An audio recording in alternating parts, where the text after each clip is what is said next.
Selamat datang di video pembelajaran tentang perkembangan agama Buddha dari masa ke masa. Dalam video ini, kita akan mempelajari perjalanan panjang ajaran Buddha sejak muncul di India, berkembang ke Sri Lanka, menyebar ke seluruh Asia, hingga masuk ke Nusantara, dan memberikan pengaruh besar terhadap peradaban dunia. Perjalanan ini bukan hanya tentang sejarah, tetapi juga menunjukkan bagaimana nilai-nilai Dhamma membentuk moralitas, kebudayaan, dan kehidupan spiritual masyarakat selama lebih dari 2.600 tahun. 1. Latar belakang historis. Sebelum masuknya ajaran Buddha. Sebelum kemunculan Buddha, India berada dalam masa dominasi agama Brahmanisme. Masyarakat terbagi dalam sistem kasta yang ketat. Brahmana, Ksatria, Waisya, dan Sudra. Ritual-ritual rumit dikuasai oleh kasta Brahmana, dan spiritualitas dianggap hanya bisa dicapai oleh kelompok tertentu. Namun pada saat itu, juga muncul berbagai kelompok samana, yaitu pertapa-pertapa yang meninggalkan kehidupan duniawi untuk mencari kebebasan batin. Mereka mempertanyakan sistem sosial dan ritual yang dianggap tidak membawa kedamaian sejati. Kondisi ini menciptakan situasi ideal bagi lahirnya ajaran baru yang menekankan pada kebebasan dari penderitaan, pembebasan batin, dan etika universal, yakni ajaran Buddha. 2. Perkembangan agama Buddha di Sri Lanka. Sri Lanka merupakan salah satu negara paling penting dalam sejarah perkembangan Buddhisme. Agama Buddha masuk ke Sri Lanka pada abad ketiga sebelum Masehi, ketika Raja Asoka mengutus putranya, Mahindatera, untuk menyebarkan Dhamma. Ketika Raja Devanampia Tissa bertemu Mahinda, ia menerima ajaran Buddha dan menjadikannya agama negara. Sejak saat itu, Sri Lanka menjadi pusat berkembangnya Buddhisme Theravada dan menjadi negara yang menjaga kemurnian ajaran selama berabad-abad. Banyak naskah suci yang disimpan di Sri Lanka. Bahkan beberapa komentator terkenal seperti Buddhaghosa menyusun karya-karya penting di sana. 3. Peran Sri Lanka dalam perkembangan agama Buddha. Sri Lanka memiliki peran besar bagi dunia Buddhis, yaitu pelestarian Tipitaka Theravada.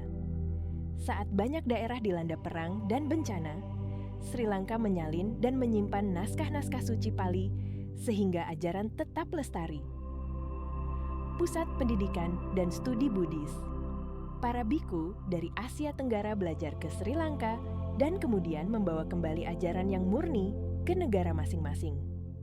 Penyebaran kembali Buddhisme. Ketika Buddhisme meredup di Myanmar, Thailand, dan Kamboja, Sri Lanka kembali mengirim sangha untuk melakukan penahbisan ulang sehingga ajaran dapat hidup kembali. 4. Perkembangan agama Buddha di Asia. Setelah berkembang kuat di India dan Sri Lanka, ajaran Buddha menyebar ke seluruh Asia melalui jalur darat dan jalur laut. Asia Selatan dan Tenggara, Myanmar, Thailand, Laos, Kamboja menerima tradisi Theravada didukung oleh raja-raja yang memajukan pendidikan monastik dan pembangunan vihara. Asia Timur, Tiongkok, Jepang, Korea menerima Buddhisme Mahayana Tiongkok, mengembangkan berbagai aliran seperti Chan, Tantrayana, dan Amitabha Jepang, mengenal Zen, Tendai, Nichiren, dan Shingon Asia Tengah dan Himalaya. Tibet, Nepal, Bhutan, Mongolia menerima tradisi Vajrayana muncul, tokoh-tokoh seperti Guru Padmasambhava dan Dalai Lama Buddhisme berkembang sesuai budaya masing-masing negara, namun tetap mempertahankan inti ajaran, yaitu 4 kebenaran mulia dan jalan mulia berunsur 8. 5. Peran Asia dalam perkembangan agama Buddha.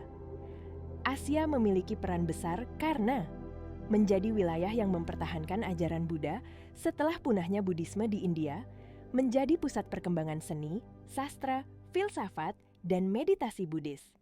Menjadi tempat munculnya vihara besar seperti Borobudur, Angkor Wat, Shwedagon Pagoda, dan Shaolin Temple. Mengembangkan sistem pendidikan monastik yang masih bertahan hingga kini 6. Latar Belakang historis Indonesia sebelum masuknya agama Buddha. Sebelum agama Buddha masuk, Nusantara sudah memiliki kepercayaan animisme dan dinamisme, tradisi pemujaan roh leluhur, sistem kerajaan kecil yang hidup dari perdagangan masuknya agama Buddha disebabkan oleh hubungan dagang antara India dan Nusantara. Para pedagang India membawa ajaran Buddha bersama tradisi Hindu. 7. Perkembangan agama pada masa kerajaan-kerajaan di Indonesia.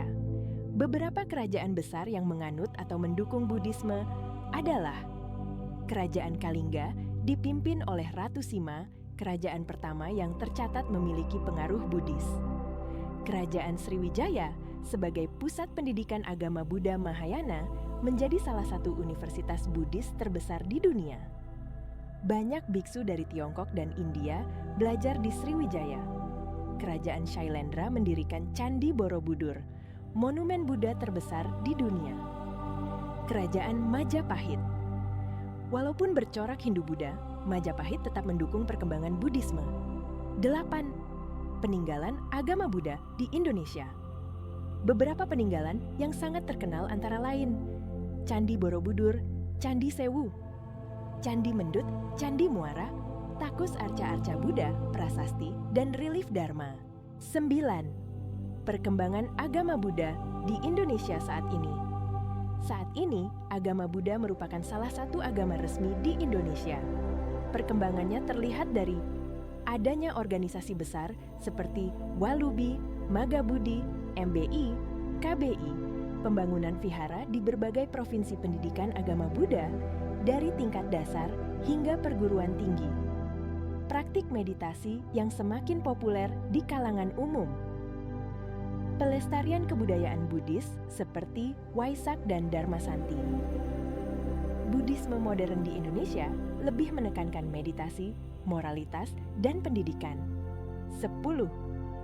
Dampak perkembangan agama Buddha di dunia. Ajaran Buddha memiliki dampak besar bagi dunia hingga saat ini. Menjadi sumber ajaran moral universal, mendorong perdamaian, belas kasih, dan toleransi.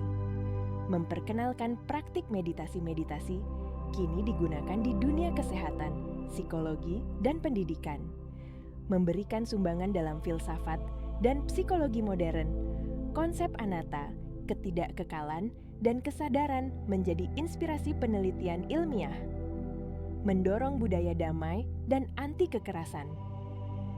Banyak pemimpin spiritual seperti Dalai Lama mempromosikan perdamaian dunia, melestarikan warisan budaya dunia. Bangunan Buddhis menjadi ikon wisata dan budaya yang menghubungkan banyak bangsa. 11. Perkembangan Tipitaka di berbagai negara. Selain sejarah penyebaran Buddhisme, perkembangan Tipitaka juga berperan sangat penting. Ketika agama Buddha masuk ke berbagai wilayah, Tipitaka mengalami proses penyalinan, penerjemahan, dan interpretasi yang berbeda. Di Sri Lanka, Tipitaka Pali pertama kali dituliskan di Aluvihara pada abad pertama sebelum Masehi. Inilah momen sejarah penting pelestarian ajaran Buddha. Di Tiongkok, Tipitaka diterjemahkan ke bahasa Mandarin dalam jumlah besar. Muncul tokoh penerjemah terkenal seperti Xuanzang dan Kumarajva. Inilah yang melahirkan Chinese Canon yang menjadi dasar Buddhisme Mahayana di Asia Timur. Di Tibet, Tibetan Canon terdiri dari Kangyur dan Tengyur, berisi ajaran dan komentar. Tradisi Vajrayana menyebar melalui naskah-naskah ini. Pengetahuan mengenai perkembangan Tipitaka membantu memahami kenapa muncul berbagai aliran Buddha di dunia. 12. Perkembangan aliran-aliran Buddhisme. Saat ajaran Buddha menyebar ke berbagai negara, pemahaman dan praktiknya berkembang menjadi beberapa tradisi besar. Theravada berkembang di Sri Lanka, Myanmar, Thailand, Laos, Kamboja, menekankan Tipitaka Pali, praktik moralitas, dan meditasi Vipassana. Mahayana berkembang di Tiongkok, Jepang, Korea menekankan kebijaksanaan, dan welas asih, serta peran bodhisattva. Vajrayana berkembang di Tibet, Bhutan, Mongolia, menggunakan metode tantra, mantra, dan guru yoga. menjelaskan perbedaan aliran membantu penonton memahami keragaman praktik Buddhis di dunia modern. Perkembangan agama Buddha merupakan perjalanan panjang yang melintasi ribuan tahun dan berbagai benua. Dari India hingga ke seluruh Asia, dari Sriwijaya hingga ke dunia modern. Ajaran Buddha terus menjadi sumber inspirasi kedamaian dan kebijaksanaan. Pemahaman terhadap sejarah ini membantu kita menghargai nilai-nilai Dhamma yang tetap relevan dalam kehidupan saat ini. Semoga video ini bermanfaat dan menambah wawasan kita semua. Sabbe satta bhavantu sukhitatta. Semoga semua makhluk hidup berbahagia.